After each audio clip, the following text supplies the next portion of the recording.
क्या ग्रीनलैंड बनेगा अगले विश्व युद्ध का मैदान? क्या ट्रंप की जिद तोड़ देगी नाटो की एकता? क्या है पूरा मामला और आगे क्या हो सकता है? नमस्कार, मेरा नाम है रिचा और आप देख रहे हैं वन इंडिया हिंदी। दुनिया की सबसे ठंडी जमीन पर सियासत सबसे ज्यादा गर्म हो चुकी है। ग्रीनलैंड को लेकर अमेरिका और यूरोप आमने सामने खड़े हैं और हालात किसी कूटनीतिक बहस जैसे नहीं, बल्कि सीधे सीधे जंग के ऐलान जैसे लग रहे हैं। अमेरिकी राष्ट्रपति डोनाल्ड ट्रंप ने ग्रीनलैंड के मुद्दे पर समर्थन न करने वाले यूरोपीय देशों को खुलेआम टैरिफ की धमकी दी। जवाब में यूरोप ने भी पलटवार करते हुए अमेरिका के साथ चल रही द्विपक्षीय व्यापार समझौते की बातचीत ही रोक दी है। ये वही व्यापार समझौता था जिस पर अमेरिका और यूरोपीय संघ के बीच जुलाई 2025 में बातचीत शुरू हुई थी। इसका मकसद था दोनों के बीच व्यापार को आसान बनाना और यूरोप आने वाले अमेरिकी सामान पर टैरिफ को शून्य करना। लेकिन अब ये समझौता खटाई में पड़ चुका है। यूरोपियन पीपल्स पार्टी के उपाध्यक्ष सिगफ्राइड मुरेसान ने साफ शब्दों में कहा, इस समझौते से केवल स्थिरता मिलती, लेकिन राष्ट्रपति ट्रंप की ताजा टैरिफ धमकियों ने उस स्थिरता की उम्मीद भी खत्म कर दी। उन्होंने ये भी जोड़ा कि मौजूदा हालात में बातचीत रोकना ही समझदारी है। असल आग तो ग्रीनलैंड से लगी है। ट्रंप का दावा है कि ग्रीनलैंड पर अमेरिका का कब्जा राष्ट्रीय सुरक्षा के लिए जरूरी है। उनका तर्क है कि अगर अमेरिका ने ग्रीनलैंड नहीं लिया तो रूस और चीन वहां पर पैर जमा सकते हैं।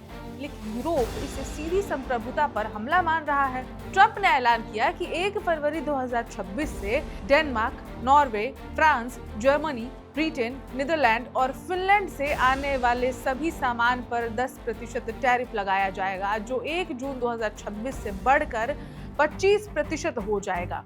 ये टैरिफ तब तक जारी रहेगा जब तक ग्रीनलैंड की पूर्ण खरीद पर कोई समझौता नहीं हो जाता। इस धमकी के बाद यूरोप ने सिर्फ बयानबाजी नहीं की, बल्कि जमीन पर भी कदम बढ़ा दिए हैं। Germany, Sweden, France, Norway, Netherlands और फिनलैंड ने ग्रीनलैंड में अपने सैन्य कर्मियों की तैनाती शुरू कर दी है। संख्या भले कम हो, लेकिन संदेश साफ है, यूरोप पीछे हटने वाला नहीं है। डेनमार्क ने भी ग्रीनलैंड में अपनी सैन्य मौजूदगी बढ़ा दी है। डेनमार्क ने पहले भी अमेरिका को चेतावनी दिया था। यूरोपीय आयोग की अध्यक्ष उर्सुला वॉन डेर लेयन ने चेतावनी दी है कि ऐसे टैरिफ ट्रांस अटलांटिक रिश्तों को कमजोर कर सकते हैं और वैश्विक अर्थव्यवस्था को खतरनाक मोड़ पर ले जा सकते हैं। उन्होंने कहा कि संप्रभुता का क्षेत्रीय अखंडता अंतर्राष्ट्रीय कानून की बुनियाद है। फ्रांस के राष्ट्रपति इमैनुअल मैक्रोन ने भी साफ कह दिया है, यूरोप की संप्रभुता पर कोई समझौता नहीं होगा।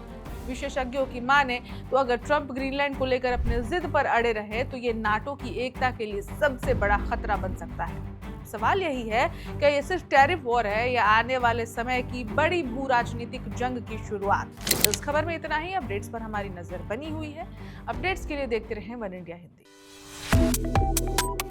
Subscribe to One India and never miss an update. Download the One India app now.